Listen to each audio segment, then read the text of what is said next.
which was good. Yeah. Because if I put a space heater right there, I'm going to stay. Do those the heated tapes work? Oh, yeah. As long as they're plugged in. Ready to go. You go down there and you feel it, it's not warm, then it's not working. So it should be warm. We don't have anything that freezes in our house. We made sure of that because in our old house we did. So when we built the new house, we built it so that there would be thing that would freeze.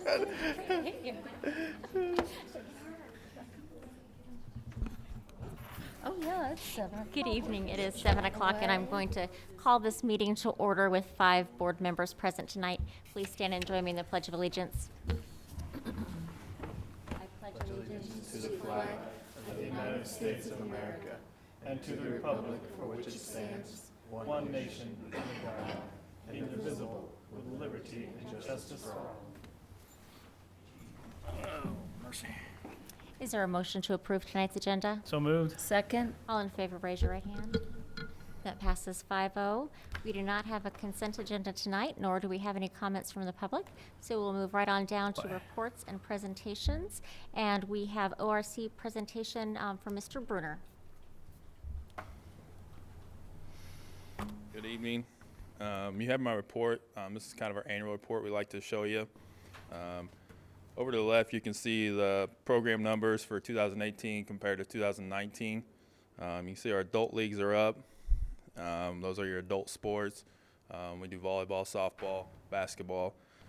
For the youth sports, you can see they're a little down right now, but this was done before all the youth volleyball registrations were in, and all the youth basketball, they're still going on. So that's why those numbers are down right now. Pre-K programs, once again, we still don't have the tiny top basketball numbers in those yet. Our after-school summer camps, you see those numbers. Our Kid Camp and Camp Shine numbers were up compared to last year. EU, which is our after-school program, those don't have all of October, November, December in there yet. One of the neat things we've done this year with our after-school program is we've partnered with the new bowling alley. So once a month or twice a month, instead of coming to the Gopper building, we kind of treat them and we take them to the bowling alley and they can bowl. So the kids really like that. So that's one of the neat partnerships that we got this year. Special event numbers, there you can see fitness. You can see that our numbers are up this year. There's a couple new programs that we have in effect from previous years. One of the new ones is our new personal training program. So people can come sign up for either one session or I believe it's 4 sessions. And we can help them out in what they want to accomplish. One of the new classes is our eccentrics classes, which is like a stretching class, fitness class that we've offered a new one. And then one of the new ones also is, it kind of started out with people coming to the Gopper building last year. It was what they called the Parkinson's group. It's since evolved and we've taken it over. So on Tuesdays and Thursdays, one of the fitness classes is, we call it Age for Action. It's geared towards Parkinson's group, but it's kind of evolved into more of a class on Tuesdays and Thursdays from 10 to 11. And we help them out with motor skills, motor activity, different exercises for them, different stretching exercises for them. So that's one that's evolved from 2 people to now we see anywhere from 10 to 20 people there, depending on the day. So that's a new fitness class that we've offered. You can see our aquatic numbers there. Swim lessons, pool parties, pool passes. Some of those are a little down. The overall patronage was up. The weather wasn't the greatest this summer, so that's why our outdoor aquatics classes and stuff like that were a little down. You can see our PATH numbers there. PATH is our group for seniors, the workout group from Monday through Thursday, 9 to 10.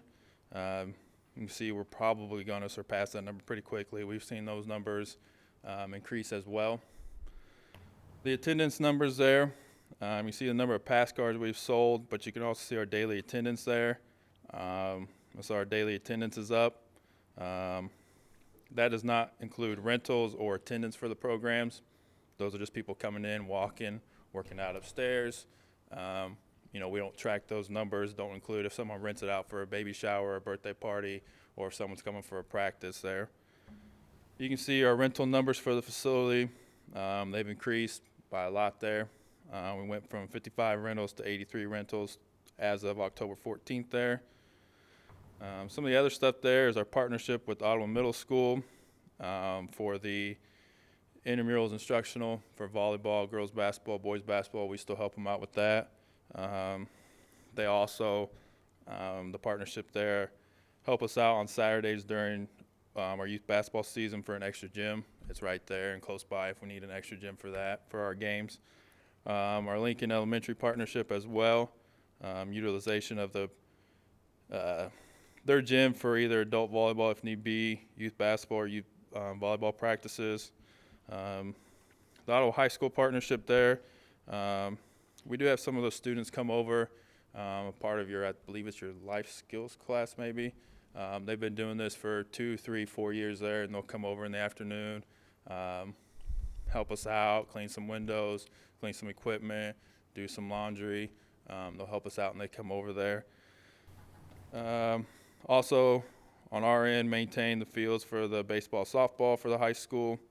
I do want to point out with all three of these partnerships that the three main administrators that we work with, Kyle Cost, Austin Interest, and Brad Graff, they're all great partners to work with, whether it's the middle school, Lincoln, or the high school. They all have been great to work with over the years, and it's a great partnership that we have with all three of those. On the back there, you can see the American Legion Baseball. That's another partnership we have, hosting their games. You can see the City of Ottawa partnership there as well, whether it be the baseball fields, the pool. One of the other things we included this year is with the City of Ottawa, the Ottawa Fire Department. They came over and helped our aquatic staff during the summer, help with some in-service training there. It's a great partnership. They all get trained, but it's a great one to do some in-service there as well. VA donations, one of the things we always like to mention is for the month of November, every year we collect new and used clothing. They're at the GOP building, then we take it up to Topeka VA for our Veterans Clothing Drive. That will start on November 1st here, so we'll be accepting that. Last year we took 3 trucks, right, Ray? Yeah. Last year was the biggest one yet. We took 3 truckloads up there.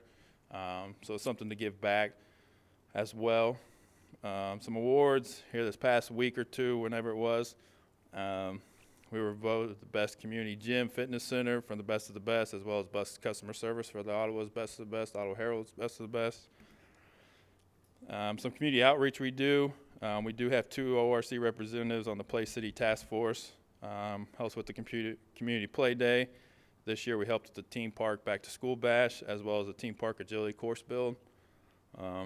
We do have 2 ORC representatives that are part of the Franklin County Children's Coalition, helping with the spring fling there. We do have 1 ORC representative that's a part of the Franklin County Pathways Committee. We do also have 1 ORC representative that's on the Chautauqua Days Committee, helped bring back the Chautauqua Days here on July 4th. Community events and participation, participate on Day on the Job. We participated on the CIS Future Finance, the Team Park Back to School Bash, some of the other miscellaneous there. Give support and help with the car show, the tractor show. You can see we've hosted some parts of the Day on the Job, home and garden show, quilt show, after prom. One of the things we like to highlight too is during our summer camps, we've grown it from just operating in one building to having many partnerships. So we partner with Camp Chippewa. So a couple of days during our summer camps, they can go out there, go canoeing, go hiking, do all that kind of stuff. We've also partnered with OMA. This is the third year we did that. We try to think outside the box on this. So what we do with OMA is at the beginning of the summer, a couple of days a week, we go over there and the kids can learn to play. And at the end of the year, at the end of the summer, they do a play production for their family, anyone in the community wants to come. So they do everything from learning to play to helping with the lighting to building the props. So it kind of gives them something that they might not be get to experience before. Ottawa Library as well, Fusion Alley. I'm a partner there with the fire department as well. Some of the new programs we have, kind of mentioned some of these: personal training, fitness consultations, eccentrics class, the Age for Actions class. We did do a Frisbee Fest this year as well, which was a couple big disc golf tournaments in conjunction with the Ottawa City Play Day. I was talking to Dr. Cobbs there last week, and one of the new programs we also did is a how-to series. Last Friday was the first day we started it, but we kind of went off of your guys' school calendar and some of the days you guys had off. We try to offer what we call a how-to series. So the first one last Friday was teens could sign up when it was like dealing with cars. So we taught them, or we had a mechanic come in, make sure they knew how to check the air pressure in a tire, make sure to air up a tire, check the oil in a car, what do all the indicators mean. We're doing an outdoor one as well as a finance one. So we're trying to think outside the box here on some of that stuff. Some of them that's not on there, but one thing I wanted to say is we do employ quite a bit of USD290 students, whether it be our grounds crew, our aquatic staff, that can be lifeguards, cashiers. They work their way up to managers, officials, youth and adult.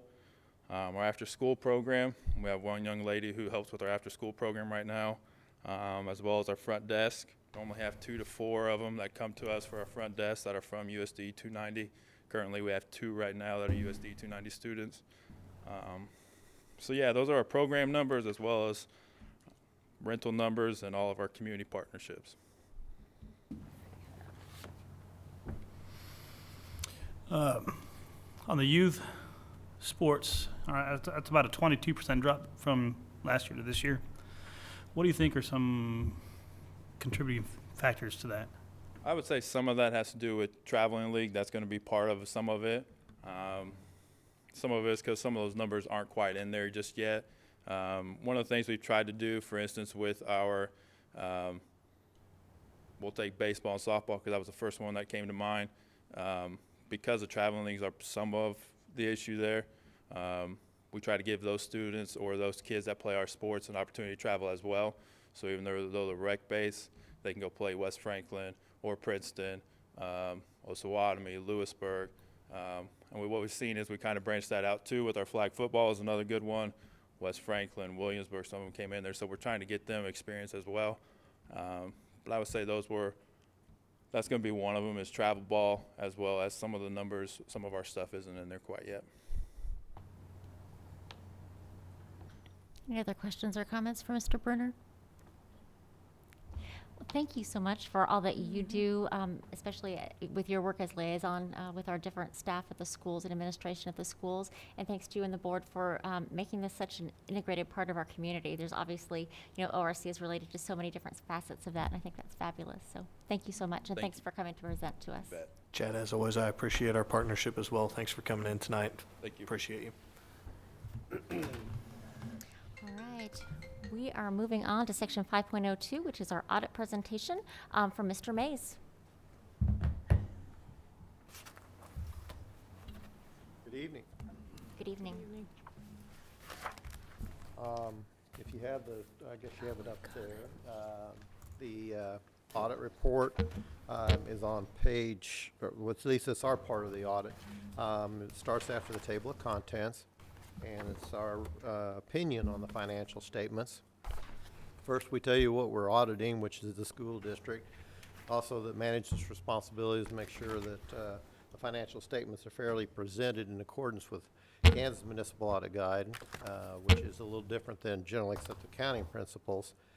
And then we go into what our responsibility is as far as expressing an opinion on the financial statements, providing audit evidence by confirming, testing, looking at internal controls, inquiries, analysis, that type of thing. Based on that, we do feel that we have enough evidence to give you an opinion. And because this is a matter of public record, there at the bottom, the third paragraph down, we have to say you're not in accordance with generally accepted accounting principles. You guys already know that. But a reader who's not familiar with these financial statements needs to be identified that they are not in accordance with generally accepted accounting principles. In fact, if they were, we'd have an adverse opinion, which is what's down there at the bottom of the page. But what you're really more interested in is the top of the next page, where we say we have an unmodified or clean opinion on the regulatory basis of accounting, which is what you opt into each year. And that's what the majority of municipalities, both school districts, cities, counties across the state of Kansas do opt into the Kansas Municipal Audit and Accounting Guide. There's quite a bit of information that appears back in the back behind the footnotes, and we have to give an opinion on that. But it includes your schedules for comparison to budget, to more detail on each fund as far as what the revenues and expenditures were and how that compares to budget in the prior year. And also shows your agency fund, which is basically the funds at the activity level at each school. And based upon that, we feel that they are also fairly presented. Because of the amount of funding that you have, the second to last paragraph states that basically there is another opinion here. That opinion is on back at the back, and it basically is on governmental auditing standards because your federal funding is more than $750,000. And we'll get into that when we get back there. And then a lot of, basically again, back in the back is a lot of detailed information, including comparison to prior year. So we tell you that we actually did the audit for prior year and that financial statements are in last year, but we feel that they are fairly stated in accordance with last year and also in accordance with what we did this year. So turning to page 3 and 4, you get to see a summary of cash receipts and expenditures and unencumbered cash. So basically this is the detail. This is a detail by fund, but each fund is basically summarized in terms of what the beginning cash was, unencumbered cash was, what receipts are, expenditures, etc. General fund, as you can see, is sitting at 0 as far as unencumbered cash. It did have a number of payables and encumbrances at year end to bring that cash balance up to $546,000. But basically the way the state has things working for the last, I don't know, several years, you really want that unencumbered cash to be at 0 because any carryover on that reduces your funding for next year from the state of Kansas. So whatever that dollar amount is, if it's $1 or if it's $500 or $500,000, it reduces the funding for the next year. So anyway, I'll get into a little more detail about that when we get back to the back. Just real quickly, if you turn to page 5 and 6, you get to see the rest of the funds. And you're going to see that the unencumbered cash at the beginning of the year was $18,700,000. At the end of the year, it was $16 million. $16 million, almost $100,000. It went down quite a bit, but that's really to be expected when you have capital projects in which you're now in the latter phases of those capital projects, and therefore the money is actually came in earlier in terms of bond issues, and now it's going out, and that's where your biggest drop was in terms of the cash was in the construction fund. Now flipping back a little bit, I want to talk about some of the other funds that changed some. Capital outlay also went down about $200,000, a little over $200,000, and most of that was due to the year before. There was quite a bit in miscellaneous receipts, and there wasn't near as much this year. And also, you expended quite a bit out of instructional and function facility expenditures. They were up quite a bit compared to the year before. Special education is another fund that went down about $251,000, and basically that was due to the receipts were actually up, but you had quite a bit of expenditures in that one, which the ultimate result was that it went down. Contingency fund went from 1.7 million to 2 million. Basically, it's up due to transfers from the general fund.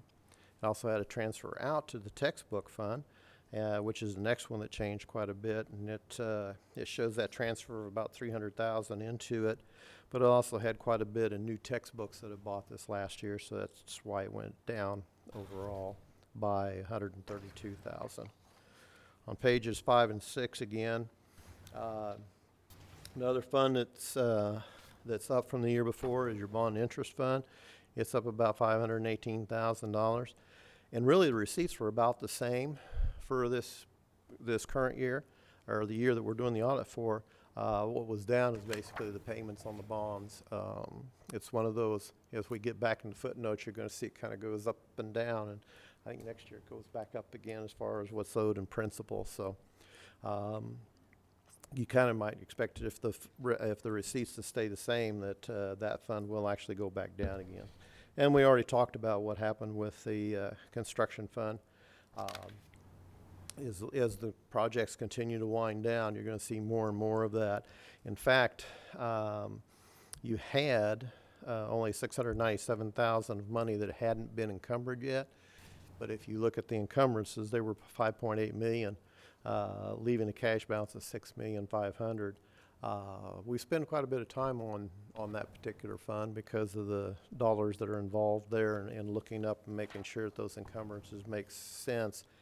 And just to kind of clarify an encumbrance compared to a normal business would have, if they had a contract with a construction company, they would record as expense what they owed at the end of the year for that particular project. So if it was $1 million project and the construction company had actually done $200,000 worth of work, that's all they would recognize as $200,000 in payables. Under the encumbrance method, the whole $1 million gets recognized because you're obligated as of the end of the year to eventually pay that all out. So there's quite a bit of work to do yet at the end of that year, but a lot of it had already been done. I'm just trying to clarify as to why that number is so large in terms of the encumbrances. Getting into the footnotes, I'm not going to talk too much about the first part because it's basically about someone who's not as familiar with the district, how you do your funding and how you're doing your accounting. But if you turn to page 10, you can see the capital projects from the standpoint of expenses paid by year, starting in 15, 16, and how they've increased each year till this next year. And this is actually the payments going out, so it doesn't include that, i.e. the part of the contract that the contractors aren't done with. On long-term debt, it starts on page 10, but the more important part is probably on page 11, where you get to see that you had, at the beginning of the year, this is what you owed, was $80 million, and you paid almost $1.2 million out, so you owe $79,600,000. And then if you go down a little bit to about the middle of the page, you're going to see how that pays out. In 2020, you got $40,000 worth of principal that you're going to pay, but then it jumps up to $1,930,000 the next year just on that Series 12.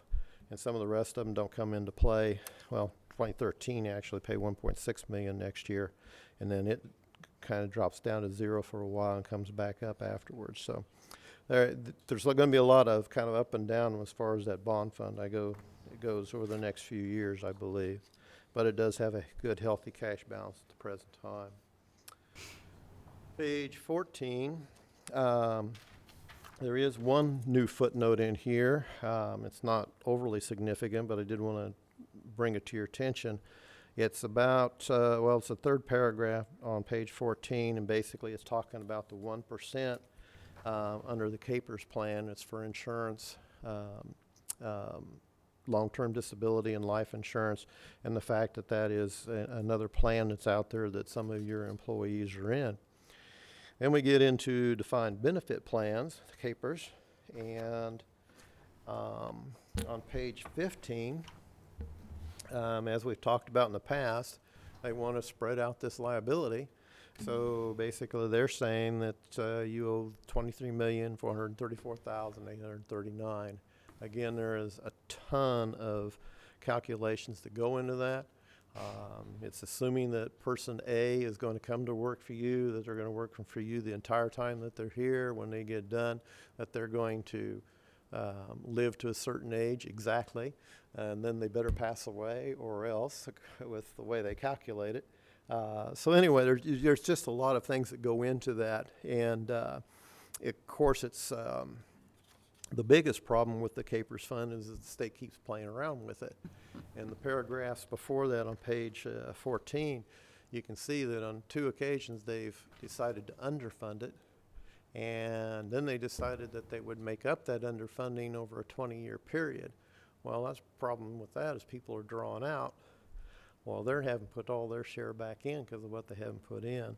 And then they turn around and actually nix that as far as what they're going to put in on those payments. They've redone that 2 or 3 times. Page 19 and 20. One of the things nice about the K-Mag is it gives you a number of summaries. The one up front taking you by showing you all the detail of fund, but then taking you back to just showing you the broad category receipts and expenditures. Here on page 19 and 20, one of the things the state wants to see is that you stayed within your budget categories.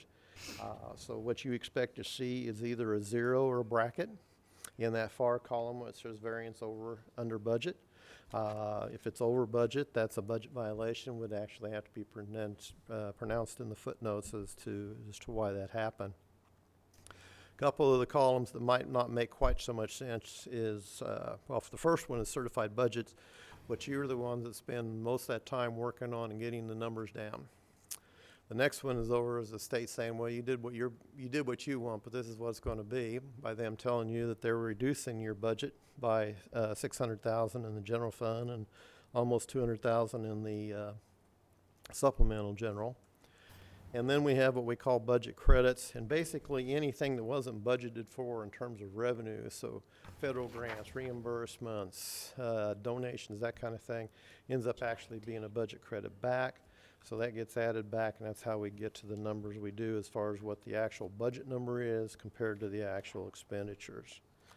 Page 21 and 22, you have the general fund. And as I said, it comes to 0, but how we got there was that basically cash receipts were up. You did have more state aid coming in. It went from $15,700,000 to $16,400,000, so it was up good there. But overall, it was zeroed out by the fact that the salaries and instructional was up about $619,000. And then the next biggest thing that went up was the special education transfer over to it. It was up $207,000. So those two together resulted in you being up about $720,000 in expenditures. So the money that came in went right back out again in the general fund. Which I should say, Harold, was the state's expectation in giving more money. Right? That's what they wanted to see. That's from what us. they wanted to see. Yeah. On supplemental general, really there wasn't a significant change in the overall. We had 5.1, almost 5.2 million in receipts last year, and it's almost 2 million, or 5,200,000 again this year. And your expenditures, i.e., are about the same. So your general or your supplemental general fund went down some compared to the year before, but not a huge amount. All the other funds, really we're going to talk about too much because basically there wasn't any significant changes, or we've already talked about them in terms of the fact the capital outlay had additional expenditures this year, taking up some of the slack from the construction fund on stuff that it didn't cover, textbooks being up, et cetera. If you turn to page 59 and 60, the reason for showing you this is the activity funds at the school level. And the interesting thing about it is you turn to page 61 and 62, you actually get to see the totals. And wait a minute. I take that back. On page 60 is the beginning cash is $160,000.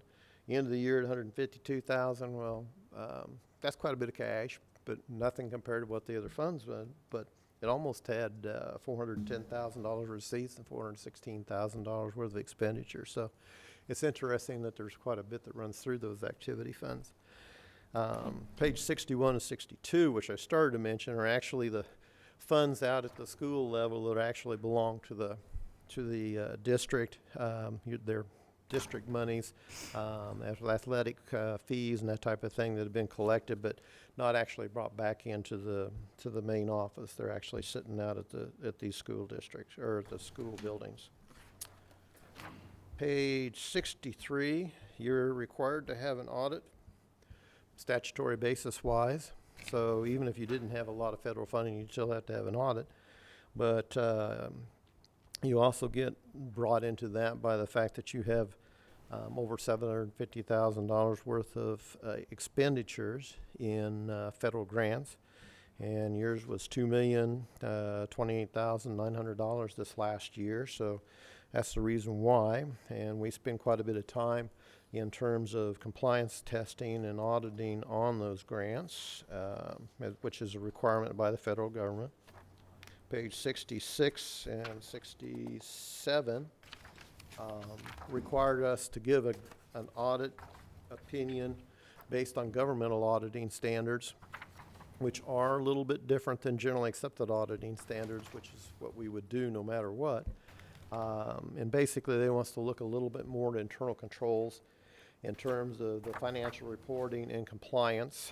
Overall, their idea of compliance would be making sure that you're making your deposits appropriately on your federal and state withholdings, that type of thing, that kind of compliance. So we did those tests, and based upon those tests, we feel that there is no significant deficiencies or material weaknesses that need to be disclosed. You're going to say, well, it's kind of negative. Well, that's the best we can do, because we base it on a sample size as we're testing these, which means we don't look at every transaction. And for us to be positive and say there are none, we would have to look at every transaction. So that's the reason why the wording's that way. But anyway, it's a good, clean opinion on governmental auditing standards. And page 68 and 69 actually focus more on the federal grants that we look at, and we rotate those around each year. This year we looked at basically the special ed monies that we're going through in detail. It doesn't mean we ignore the other ones, it's just we spend more time and more detailed tests on those particular grants. And then we have to give you an opinion as to whether you had internal controls that seemed to suffice and get you where you needed in terms of compliance with the federal grants, and also that you're in compliance with the federal regulations. And on both of those, we've given you a clean or unqualified opinion on those. And last but not least, the last page, you saw how much the state liked to have things summarized. Well, the federal government the same way, because you're going to see on this back page, we basically tell them in detail what type of opinion we gave in accordance with GAAP, which again was adverse, but only because you're not doing it in accordance with GAAP. And also that you had an unmodified or clean opinion on your financial statements when they're looking at it in accordance with the regulatory basis or the KMAG basis of accounting. We also indicate that there was no material weaknesses or significant deficiencies in terms of overall, and that we felt that same way in terms of the internal controls and compliance with the federal awards, which are listed there. And we have to identify what the major programs are. So we give them a detail of how much we tested, and we tested, again, we looked at special ed, we also looked at Title I. So we looked at detail, 1 million, the 2 million, and the other ones basically as we run across expenditures, we have to kind of go back through the process to make sure that they're also in compliance. So if we pulled them any other way, we have to look at them that way too. As I indicated, the dollar threshold is $750,000. What they mean by A and B programs is basically you're just putting it in a bucket. If it's $750,000, it's a type A program. If it's a type B program, it's under $750,000. Then we have to pick so many type A's and type B's based upon the risk assessment. How long you've been doing the program, to whether the federal government itself considers it to be a higher risk. And generally speaking, when you have eligibility requirements, it's usually a little bit higher risk. And we did food service last year, which is eligibility required, but we didn't have any findings, so that kind of reduces it to a low risk. So that's the reason we have to rotate to another program. And your last but not least, it says audit qualified as a low-risk auditee, and it says no. Due to the federal government, I think it was 2 or 3 years ago, deciding that if you have an option to have a regulatory basis or a GAAP basis, and you decide to take the regulatory basis, you can no longer qualify as a low-risk auditee. So all the school districts across the state of Kansas that take in the Kansas Municipal Audit Guide as their reference for accounting are subject to this same thing. You'd have to have a GAAP basis, and then you'd have to have it for at least 2 years, and you'd have to have no findings in those 2-year period too. So You're doing the best you can with the system that you selected, and I think we've talked about K-Mag versus GAP before, and GAP has its place. I won't deny that, but sometimes it's built up a little bit too much from the standpoint that I said, well, it makes it so that you can compare your financial statements to a school district in New York. Well, I'm sorry, but that's a bunch of baloney because there's no real comparison. You know, they're going to have thousands of students in some of their schools. They're going to have 10 times the number of buildings, you know, this type of thing. So to say that they're comparable really doesn't make a whole lot of sense. And under a K-Mag, basically, if you look at the financial statements, what you're going to see is how much cash you have left and how much is available to be spent, either on paying the payables that are there, or what's going to be available for the next year, which is a very conservative basis of accounting. And your bonding agencies have all thought that, you know, it's nice to know because that's what they're interested in. They want to know what you have left to pay the debt with. They don't care the fact that you build a brand new school, because you can't use that to pay the debt anyway. Nobody's going to come and pick up a brand new school. So that's what I have. Any questions? Well, Harold, I think you do a fantastic job every year coming in and showing us how we did the previous year. And I think that's a great factor for how well we run our district.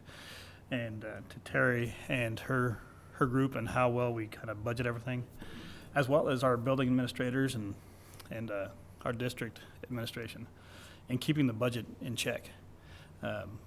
So thank you for showing the public kind of where we're at for last year and that we're still doing okay. Yeah, still doing okay. Like I said, you know, if you were looking at a for-profit business and you'd suddenly say that cash dropped $2 million, you'd say, oh my gosh. But the reason why is you're doing with the money what you're supposed to do, and that money really isn't there for any other purpose than doing that. And once you've completed that purpose, the money's going to be gone. So,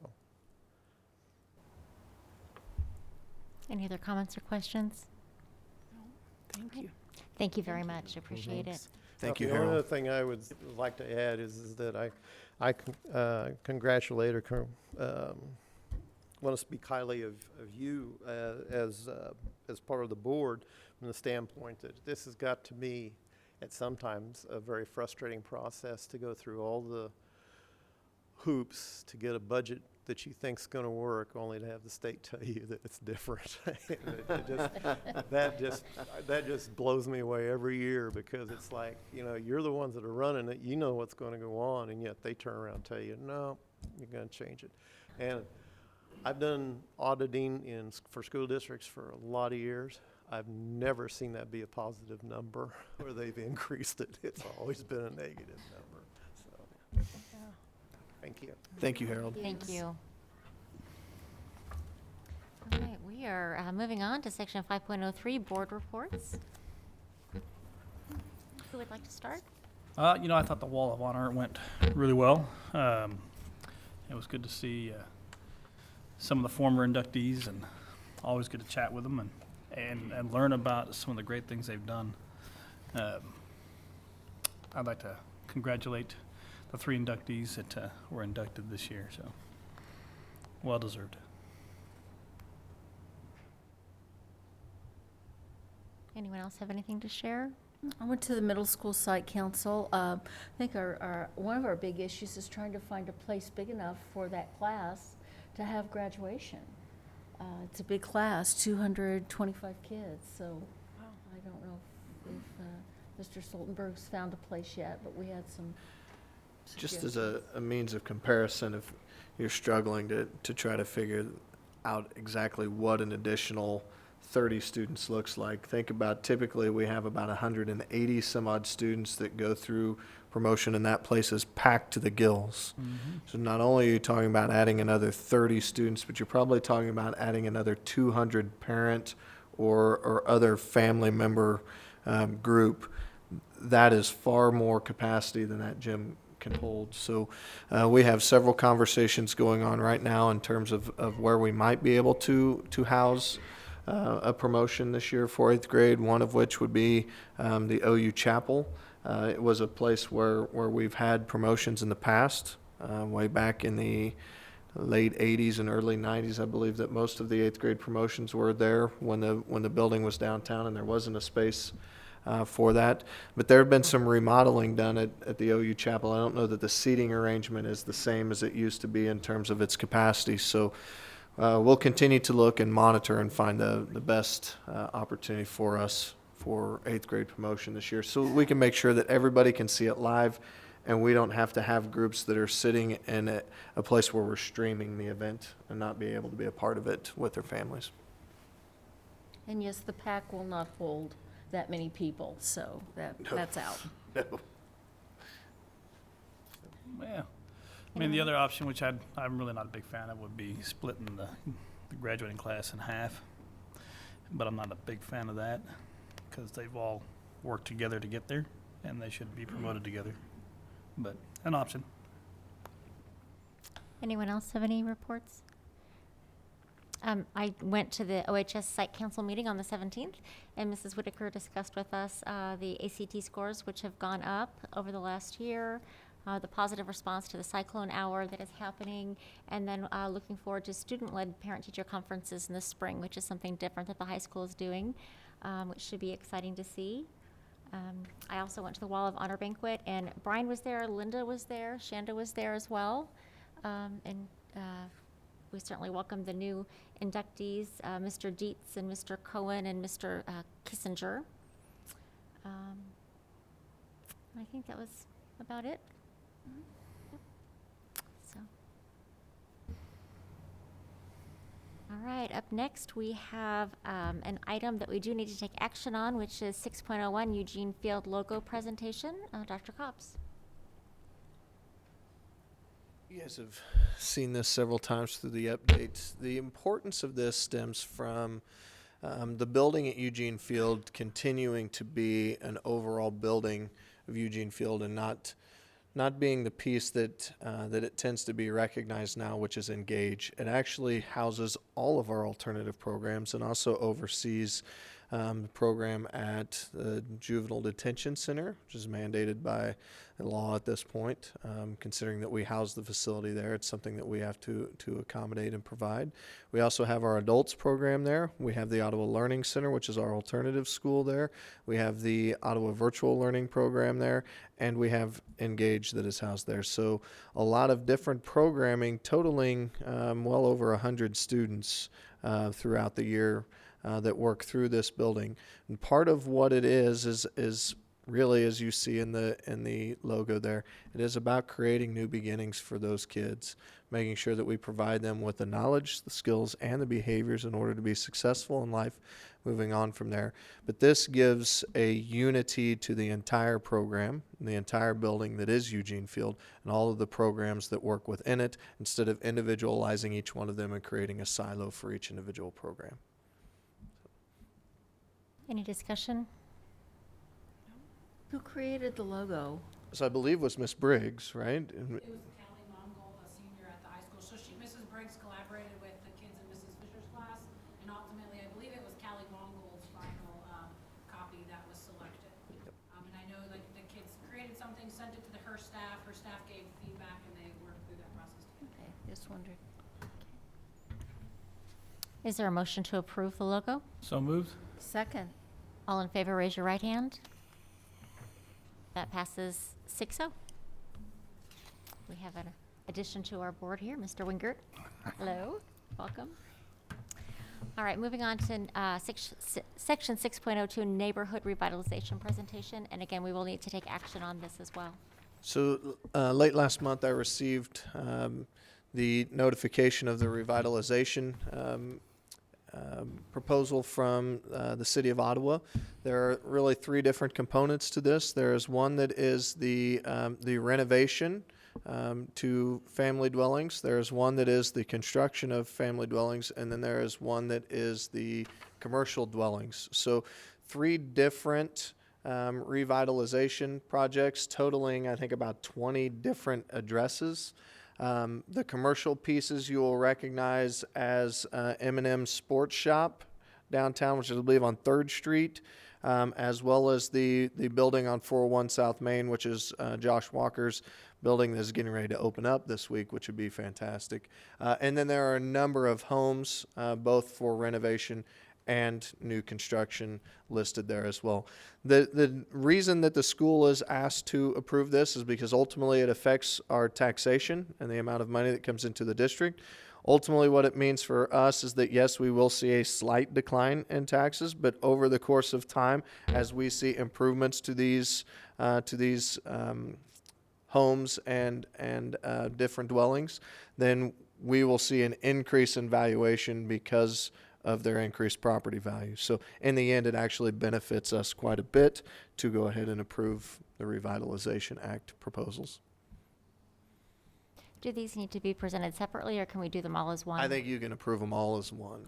Yep. Any discussion on these or questions? Is there a motion? Madam President, I move we approve the Neighborhood Revitalization Program for renovation, commercial, and new dwellings. Second. All in favor, raise your right hand. That passes 6-0. I actually think that Mr. Wingert sits on this board. I believe that's correct. You said, and I think you guys are meeting tomorrow again to discuss additions to the revitalization program, which again would be, I think, welcomed by school district as well. As we see those, we'll put them back on the agenda for. There were a lot on this one, more than I've ever seen. Yeah. I think the city came out early last week and said I think there were 65 houses in our community that were deemed blighted without anybody living in them. So there's a great opportunity for us to do some things through the Revitalization Act that would not only benefit our community as a whole because of the blighted projects that we have, but also because of the lack of housing that we have available within our community. Not everything has to be a new dwelling all the time. We do have some opportunities that exist here within some renovations. All right, we're going to move on to 6.03, the first read of the PAC handbook, and this item is just for discussion tonight. Yeah, so we've got a lot of work yet to do, but did want to bring this up and show that, one, we are starting it. So you got to see the beautiful Performing Arts Center tonight, and it is absolutely beautiful. And it is a spectacle to behold. There are going to be a lot of things that we need to make sure that we have a grasp on prior to treating this like any other part of the district facilities. So all of our district at this point has access to the public. If you'd like to rent it, you can fill out a facility usage form and you can rent any part of our facility as it stands. What we want to make sure that the Performing Arts Center is something a little bit different. One, it's a $9 to $10 million building. It's incredible. There are a ton of electronics in it that cannot be utilized by just anybody. That there are hours worth of training that has to go into being able to utilize those controls appropriately. And we want to make sure that we have training in place for those groups that continue to utilize them, and that anybody that were to utilize that space from a public standpoint would have to employ the services of those people to make sure that not just anybody comes in and starts messing with different sound systems, light systems, all of those things. So this is a start to the processes that we want to put into place in terms of how the facility can be utilized. I think we want to be very upfront that as much as we don't know about the Performing Arts Center at this point, that we would not put it up for public use until after the 1920 school year, and we have a quality grasp on how all of the different aspects of the center work. From the lights to the sound to the walls to the curtains to the lobby area. There are just a lot of different technical issues that exist within the Performing Arts Center that we want to make sure that we know very well. We also want to get a real grasp of how often that center will be used solely for USD290 activities. And as we've already started a Google Calendar, it is filling up very quickly. We know that we will want to do elementary programming there. We know that we will want to do middle school programming there, and certainly we will want to do high school programming there. those things begin to fill up very quickly, and making sure that we have the ability to do them within the confines and constructs of the day that we have available to us, how we work with those schools to come over and do sound checks to get kids used to performing on a stage like that versus, you take a group of third graders and they're used to performing in the gym on some risers. It's very different walking into the Performing Arts Center and going through what it would take to perform there, as well as understanding where to go when you get there. There's a lot of things, a lot of learning that has to take place. One of the questions that apparently came to you all with regard to the Performing Arts Center was, who will oversee its calendar usage, and do we have the capacity to do that without adding resources? I think the answer to that question is yes. I think it exists within our current structure that we're able to do so. But the person who will oversee that will be the activities director at Ottawa High School. So for the remainder of this year, that will be Mr. Graff. And again, those will solely be USD290 programs that go in there this year. And for years to come, it would be whoever fills that role as Mr. Graff retires and does whatever retired people do next year. Maybe he'll run for school board at some point in time. We'll see what happens. But the reality in terms of whether it creates additional workload really comes down to when we look at this year as being solely USD 290 events, that workload already exists within our system. It's nothing new. The AD at the middle school, Mr. Cost, is already doing a number of those things. Mr. Graff does them all at the high school for now. The principals do them all at the elementaries. So there's somebody that is already carrying that workload. The only thing that they're going to have to look at now is within that calendar, where does the date fit? So elementary principals will be responsible for supervising the events in the PAC when they come over. They will work closely with high school staff. If we need to bring kids in, how do we shut off that area for elementary kids so that high school kids aren't infringing upon their time within the center? Middle school, same way. We'll have Mr. Cost and our instructors there take on some of those responsibilities. We do want to make sure that those administrators are available to be the supervisors of those events. The Performing Arts Center will have so many things that our instructors will need to be in charge and aware of, that it is not the intention of us to have them overseeing any of the other things. Take care of your kids, take care of the PAC. That would be the role of either the music director, band director, or theater director utilizing that space. And then the administration will take care of the supervisory aspects of the building overall. But again, I think we can do this, and for the first year, we will know very quickly whether we can or we cannot with the resources that we currently have, or if there will need to be adjustments to that as we move forward. Questions for me on the handbook? Just to tell you, the handbook, we have been through it. Mrs. Whitaker and I have been through it lots of times. Mr. Moore with facilities has been through it with us. There are a couple of things that we still need to address. The fire department still needs to come in and determine where our shelter areas are, if the entire PAC can be utilized as a shelter area, or if we are going to have to move kids back into the main building. If there would be severe weather. Those things have just not been made public to us yet. So we'll work through the fire department, make sure that we have all of those things in place, make sure that it's spelled out very clearly in the handbook for the Performing Arts Center, and that anybody that utilizes it would know exactly what they would need to do in terms, or in the time of severe weather. Make sure that we keep everybody safe that might utilize the space.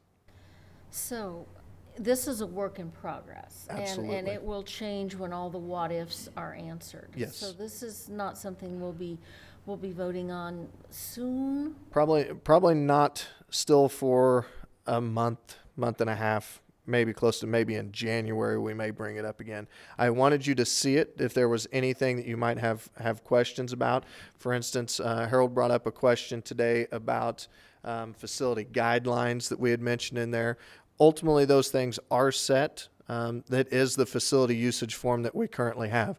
That form doesn't change with the PAC. The cost of custodians is the same. The cost of setup is the same. Those things still exist in the same format. We will adjust that document to fit the needs of the PAC, but those things aren't, the values that are there are not going to come back. It is not going to be an outrageous cost to utilize the space. But again, those things have always been determined with regard to if it benefits our kids. We've allowed usage of our space at either no cost or very minimal cost. The only thing that we try to offset is whether or not we have to use our custodial staff. We don't think it's fair that we have to pay for pickup and cleanup and setup of somebody else's event. And electrical things. If we're going to have a ton of lights on it, again, we don't feel it's the district's responsibility to pay for that. Those are typically the things that we ask to be covered when you have a rental of space from us. It is not any intent to be a moneymaker or any of those things. We love our spaces. We want our community to use our spaces. We want them to respect our spaces and understand that there are lots of things that go into our spaces remaining as great as they are. As they use this building, like when I talked about the what ifs, as this building is used, we're going to realize that, oh my gosh, we should have addressed this in the policy. Will this policy sort of be a fluid document this first year?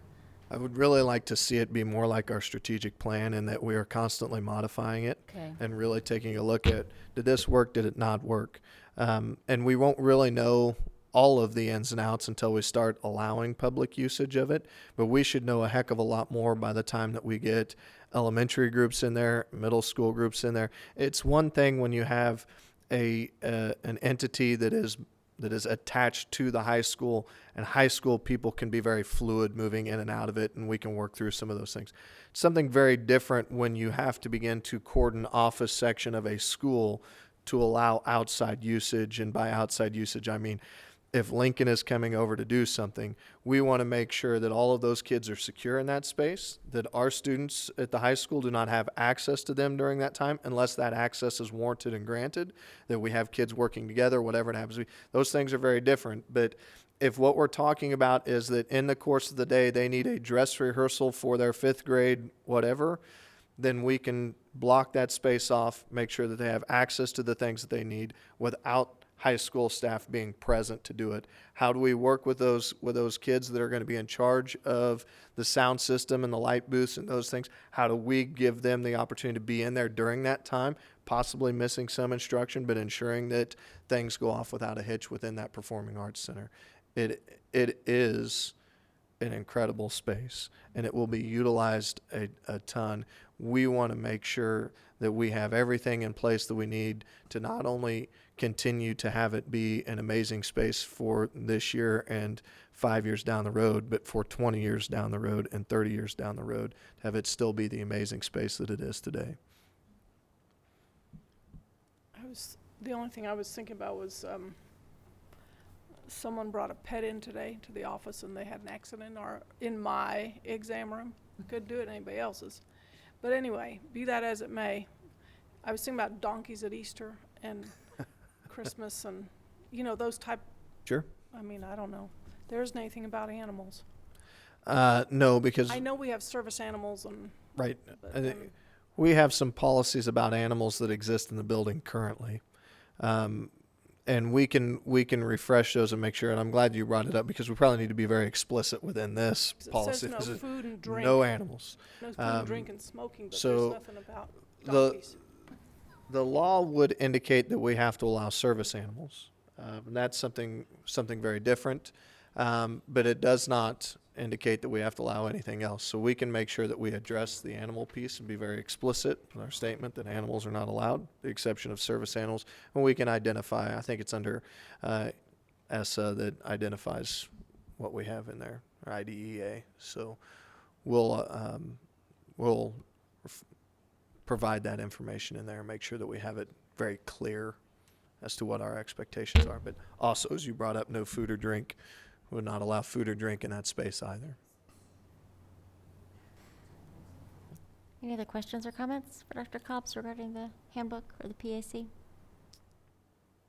All right. We'll continue to keep this in front of you, and we'll utilize the board update again as we make changes and adjustments to it. We'll utilize that so that we don't always have to come into this forum to make minute changes. But we'll continue to update as we find updates necessary to put in there. Okay? Thank you. Thank you. All right, moving down, we do need to have an executive session tonight to go over the superintendent's evaluation.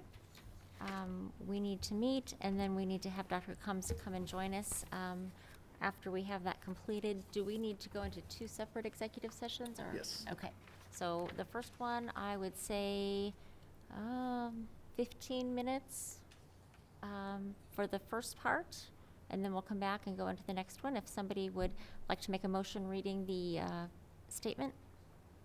Madam President, I move that the board go into executive session to discuss personnel matters pursuant to the non-elected personnel exception under coma, and that the open meeting shall resume at 8:15. Sounds good. All right. Second. All in favor, raise your right hand. That passes 6-0. Board members, please bring your completed evaluations or your blank form if you haven't completed it yet.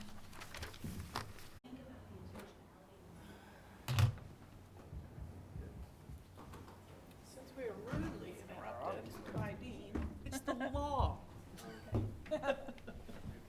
Is there a motion to resume regular session? So moved. All in favor, raise your right hand. Passes 6-0. Was there a second? What? Oh, I'm sorry. Please second. I'll second. Thank you. All in favor, raise your right hand. Hand that to Linda. That passes 6-0. Oh, we have to sit down. Let's see.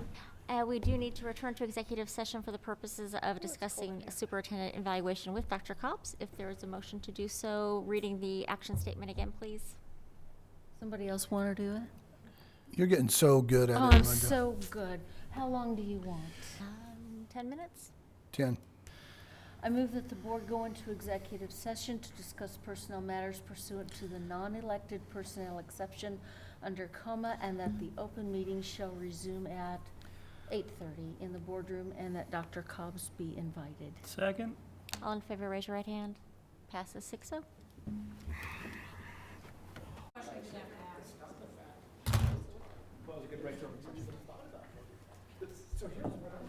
Right, Ian, how much time do we have left? Are we on time?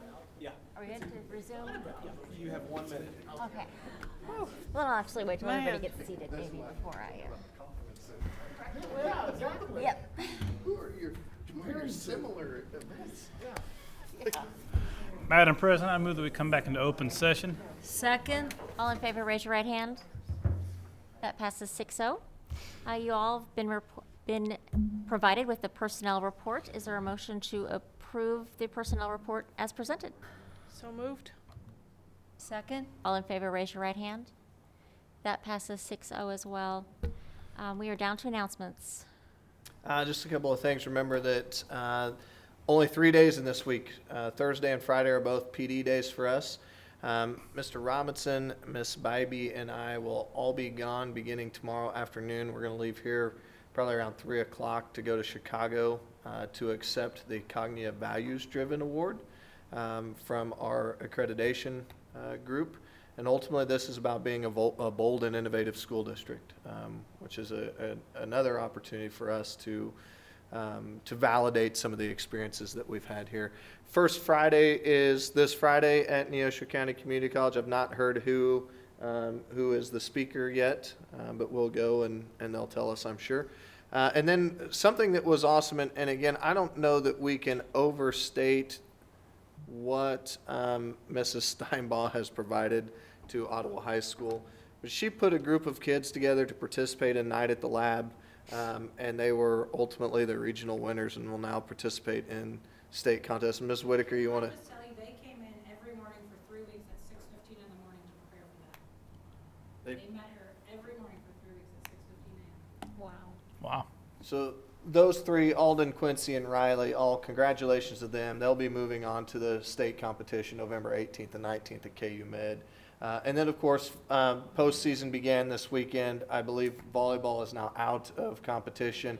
Soccer won tonight 10-0 in the sleet. So they will play again. Do they play again tomorrow? Tomorrow,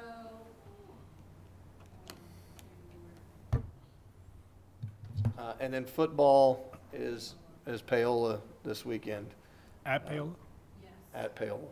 Okay. All right, is there a motion to adjourn the meeting? So moved. Second. All in favor, raise your right hand. Passes 6-0. Thank you.